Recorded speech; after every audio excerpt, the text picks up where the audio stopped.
আজও আমার এক ভাই খুলনার জমিনে গুলিবিদ্ধ হয়েছে।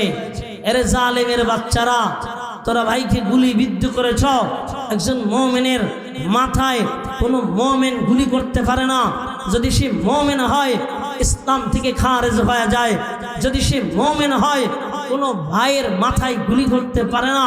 সেও তো একটা মায়ের সন্তান, সেও তো একটা বিবির স্বামী, সে তো একটা সন্তানের বাবা, সে তো মানুষকে কামাই করে খাওয়ায়।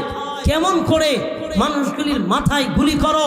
ক্ষমতা দুনিয়ার জমিনে চুরি করে জনগণের টাকাকে জমা করে অস্ত্র কিনেছ, জনগণের টাকাকে জমা করে সম্পদ করেছ, জনগণের টাকাকে জমা করে ভিসা বানিয়ে পাসপোর্টে বানিয়ে বিদেশে পালিয়ে গিয়েছ।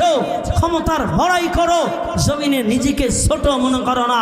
কসম আল্লাহর, আল্লাহ তোদের দুনিয়ায় নাম নিশানা রাখবে না। চিল্লা বলেন ঠিক কিনা?